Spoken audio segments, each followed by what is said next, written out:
नमस्कार सर्वांना, श्री स्वामी समर्थ. स्वागत आहे तुमचं माझ्या यूट्यूब चॅनलवरती. आजचा दिवस तुम्हाला खूप छान, सुखाचा, समाधानाचा जाऊ देत, हीच मी स्वामींच्या चरणी प्रार्थना करते आणि आजच्या या नवीन व्हिडिओला सुरुवात करते. हिंदू पंचांगानुसार प्रत्येक महिन्याच्या कृष्ण पक्षाच्या अंतिम तिथीला अमावस्या येते. असं म्हणतात, अमावस्येच्या दिवशी नकारात्मक ऊर्जा ही अधिक सक्रिय होते. या दिवशी धनसंपत्ती, वैभव, सुखसमृद्धीसाठी देवी लक्ष्मीची पूजा देखील केली जाते. यंदा पौष अमावस्या ही 18 जानेवारी रोजी येणार आहे. पौष अमावस्येलाच मौनी अमावस्या असं देखील म्हणतात.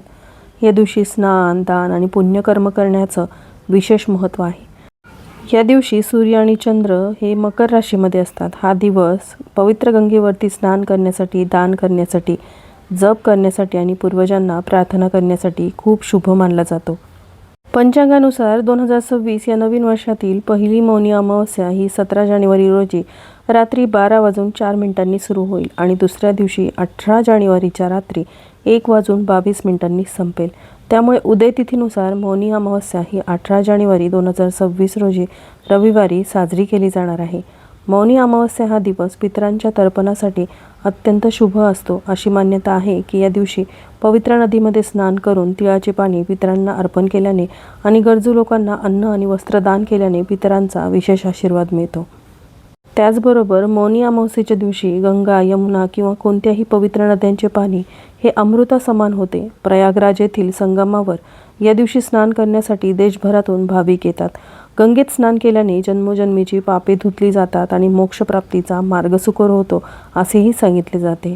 या दिवशी गंगा नदीमध्ये स्नान केल्यास अश्वमेध यज्ञासारखं फळ मिळतं असं देखील म्हणतात. याशिवाय मौनी अमावस्येला काही खास नियम शास्त्रामध्ये सांगितलेले आहेत, ज्याचं पालन करणं गरजेचं आहे. त्याचबरोबर घरामध्ये या दिवशी काही प्रभावी सेवा व उपाय देखील केले जातात. तर असाच एक अत्यंत प्रभावी असा उपाय मी आजच्या या व्हिडिओमध्ये शेअर करणार आहे. या उपायामध्ये उद्या मौनी अमावस्येच्या दिवशी तुम्ही काहीच नाही केलं तरी चालेल, पण एका नारळाचा हा अत्यंत प्रभावी असा उपाय तुम्हाला करायचा आहे. हा उपाय केल्याने तुम्हाला सर्व कामात यश मिळेल. घरातील इडापिडा, नकारात्मकता, दुःख, दारिद्र्य संपूर्णपणे नष्ट होईल आणि घरामध्ये सुखसमृद्धी येईल. तर हा उपाय कशा प्रकारे करायचा आहे, नारळाचा उपाय कोणत्या वेळेत करायचा आहे, नंतर त्या नारळाचं तुम्हाला काय करायचे, ही संपूर्ण माहिती जाणून घ्यायची असेल तर व्हिडिओ स्किप न करता शेवटपर्यंत बघा. चॅनलवरती पहिल्यांदा आला असाल तर सबस्क्राईब करा आणि असेच नवनवीन माहितीपूर्ण व्हिडिओ बघण्यासाठी बेल आयकॉनलाही क्लिक करा. त्यामुळे जेव्हाही मी नवीन व्हिडिओ अपलोड करेल तेव्हा त्याचं नोटिफिकेशन सर्वात आधी तुम्हाला मिळेल आणि तुम्ही माझा एक पण व्हिडिओ मिस करणार नाही.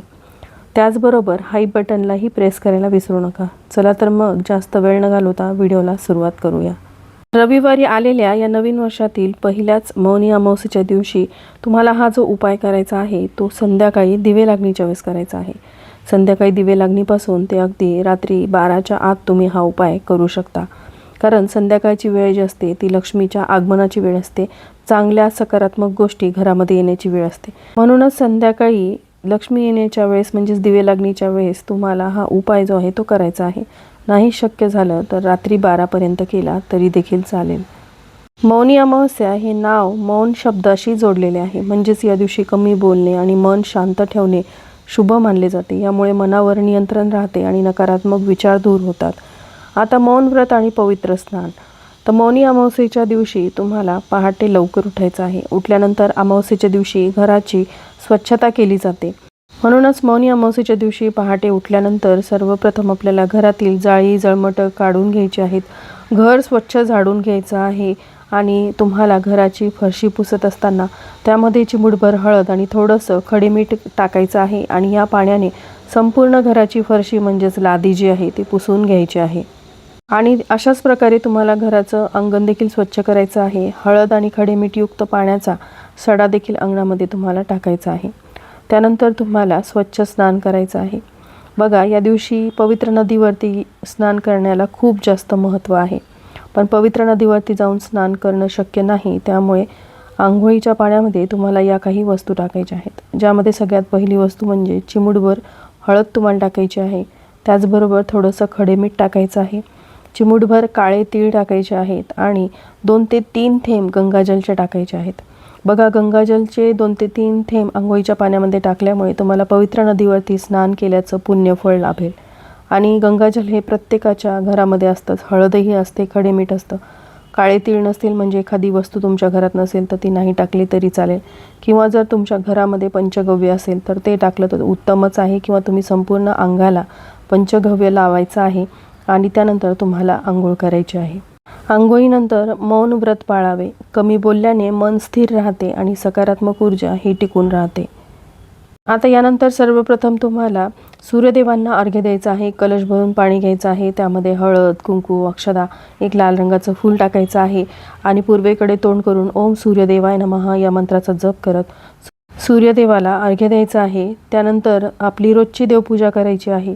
या दिवशी पितरांच्या शांतीसाठी अन्न, वस्त्र आणि धनाचे दान करावे. जर श्राद्ध किंवा पिंडदान करणे शक्य नसेल तर गरीब लोकांना भोजन देखील खूप चांगले मानले जाते. मौनी अमावस्येला गंगाजलमध्ये काळे तीळ आणि कृश मिसळून पितरांचे तर्पण करावे. हा उपाय पितृदोष शांत करण्यासाठी अत्यंत उपयुक्त मानला जातो. नंतर पितृसूक्त किंवा पितृकवचचे पठण करावे. आता संध्याकाळी आपल्याला हा जो उपाय करायचा आहे तो करण्याआधी आपल्याला काय करायचं आहे, संध्याकाळी घराच्या दक्षिण दिशेला मोहरीच्या तेलाचा दिवा लावायचा आहे. असं केल्याने पितरांचा आशीर्वाद प्राप्त होतो. त्याचबरोबर संध्याकाळी तुळशीच्या रोपाजवळ शुद्ध गाईच्या तुपाचा दिवा लावावा आणि तुळशीला प्रदक्षिणा घालावी. यामुळे घरामध्ये सुख समृद्धी नांदते आणि धनाची वृद्धी होते अशी मान्यता आहे. यानंतर देवघरासमोरील दिवा प्रज्वलित करून घ्यावा आणि धूप अगरबत्ती लावायची आहे आणि त्यानंतर हा उपाय करायचा आहे. आज या व्हिडिओमध्ये मी तुम्हाला नारळाचे 3 उपाय शेअर करणार आहे. 3 पैकी कोणताही एक उपाय तुम्ही तुमच्या समस्येनुसार करू शकता. जर घरामध्ये खूप आर्थिक समस्या असतील, पैशांविषयक समस्या असतील, तुम्ही खूप कष्ट करताय, मेहनत करताय, तरी देखील तुमच्या कष्टाला, मेहनतीला म्हणावं तसं यश मिळत नसेल, नशिबाची साथ मिळत नसेल, घरामध्ये जोही पैसा येतो तो यानं त्या कारणाने खर्च होत असेल, मग तुमच्या मागे लागलेली आजारपण असतील, घरामध्ये असलेली व्यक्ती आजारी पडते, ती बरी होत नाही की लगेचच दुसरी व्यक्ती आजारी पडते आणि या आजारपणाच्या उपचारामध्ये तुमच्या घरात आलेला पैसा हा निघून जातो, किंवा इतर काही अनावश्यक खर्च जे आहेत ते तुमच्या मागे लागतात आणि मग तुम्हाला त्यातून बाहेर पडण्याचा मार्ग सापडत नाही, कारण तुम्हाला तुमचे खर्च भागवण्यासाठी वारंवार इतरांकडून पैसे उधार उसनवारीवर घ्यावे लागतात, कर्ज घ्यावं लागतं आणि त्यातून बाहेर पडण्याचा मार्ग सापडत नसल्याने हा कर्जाचा डोंगर किंवा हे जे पैशाचं संकट आहे, आर्थिक समस्या आहेत, यातून बाहेर पडण्याचा मार्ग तुम्हाला सापडत नाही. पण हा उपाय केल्याने जीवनातील संकटे आणि आर्थिक अडचणी देखील दूर होऊ शकतात. त्याचबरोबर तुमच्या घरामध्ये जर मुलं सतत किरकिर करत असतील, व्यवस्थितपणे खातपीत नसतील, मुलं मोठी असतील तर ते हट्टेपणा करत असतील, अभ्यासामध्ये त्यांचं मन लागत नसेल, किंवा हुशार मुलांच्या बाबतीत ते खूप कष्ट करताय, मेहनत करताय, तरी देखील त्यांच्या कष्टाला, मेहनतीला म्हणावी तशी नशिबाची साथ मिळत नसेल, त्यांच्या कष्टाला म्हणावं तसं यश मिळत नसेल आणि त्याचबरोबर घरामध्ये असलेल्या उपवर मुलामुलींची विवाहाचे योग जुळून येत नसतील, अनेक दाम्पत्यांना लग्नाला खूप वर्ष उलटून गेल्यानंतरही संतान प्राप्ती होत नसेल, तर ह्या ज्या काही अडचणी आहेत जीवनातल्या, शारीरिक, मानसिक, आर्थिक, यातून बाहेर पडण्यासाठी आपण काही विशिष्ट तिथींना केलेले उपाय जे आहेत ते अतिशय प्रभावी आणि शीघ्र फलदायी असतात आणि मौनी अमावस्या ही अतिशय प्रभावी मानली जाते. म्हणूनच हा जो उपाय आहे नारळाचा तो आपल्याला उद्या वर्षातील पहिल्याच अमावस्येच्या दिवशी करायचा आहे. तर यासाठी आपल्याला 3 नारळ आणायचे आहेत. आता सांगितल्याप्रमाणे जर तुम्हाला हे 3ही उपाय करायचे असतील तर 3 नारळ आणा आणि तुम्हाला कुठलाही एक उपाय करायचा असेल तुमच्या समस्येनुसार तर तुम्ही 1 नारळ आणला तरी देखील चालेल. बघा, कोणत्याही शुभकार्यामध्ये नारळाशिवाय पूजा ही अपूर्ण आहे आणि नारळातील जे पाणी असतं ना ते नकारात्मक ऊर्जा खेचून घेत असतं. म्हणूनच या उपायासाठी आपल्याला नारळाचा वापर करायचा आहे. तर नारळ घेतल्यानंतर एका प्लेटमध्ये किंवा ताम्हणामध्ये ते नारळ आपल्याला ठेवायचं आहे. नारळाची शेंडी ही देवाकडे करायची आहे.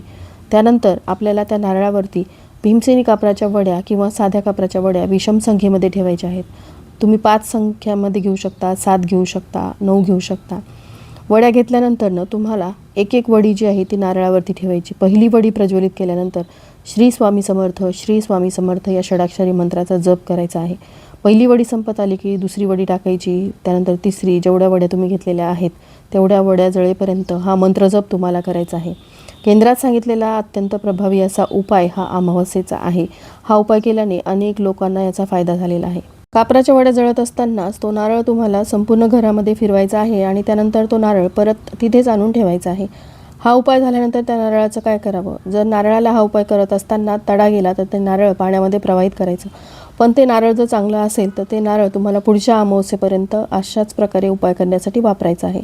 म्हणजेच दररोज संध्याकाळी ज्या वेळेमध्ये तुम्ही दिवाबत्ती करता त्या वेळेमध्ये तुम्हाला ते नारळ घ्यायचं आहे आणि यावरती अशाच प्रकारे भीमसेनी कापराच्या वड्या जाळायच्या आहेत आणि श्री स्वामी समर्थ या षडाक्षरी मंत्राचा जप करायचा आहे.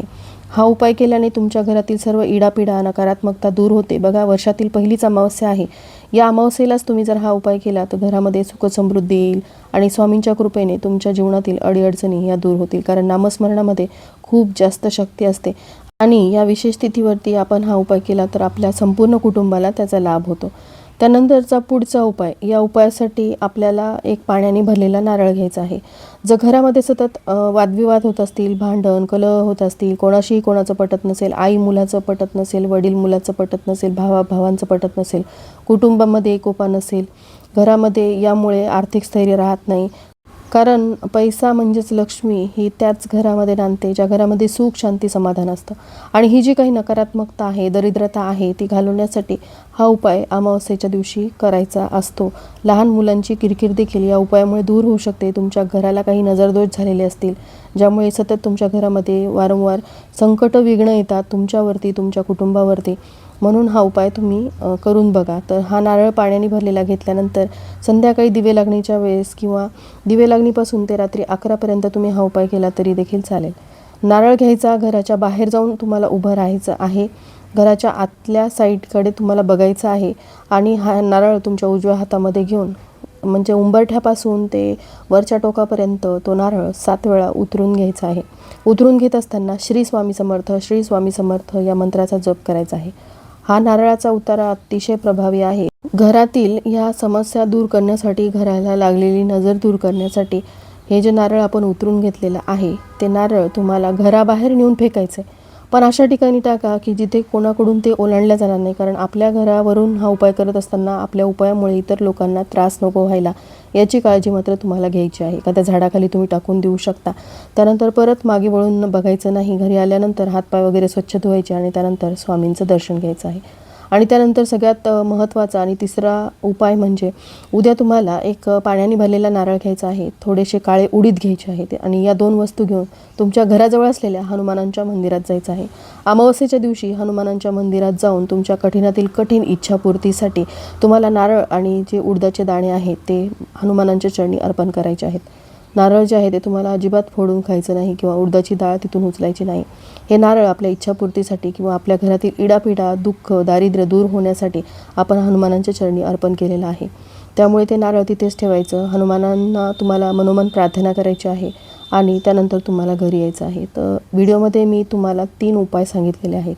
हे तिन्ही उपाय तुम्ही केले तर उत्तमच आहे किंवा तुम्ही यातला जो उपाय तुम्हाला योग्य वाटतो तुमच्या समस्येनुसार तुम्ही करू शकता. नक्कीच तुम्हाला या उपायांचा लाभ होईल. कारण अमावास्येला केलेले उपाय हे कधीही वाया जात नाहीत. तर चला, याबरोबरच आजचा हा व्हिडिओ मी इथंच एंड करते. व्हिडिओ आवडला असेल तर लाईक करा, चॅनलवरती नवीन असाल तर सबस्क्राईब करा. भेटूयात पुढच्या व्हिडिओमध्ये. तोपर्यंत सर्वांना श्री स्वामी समर्थ.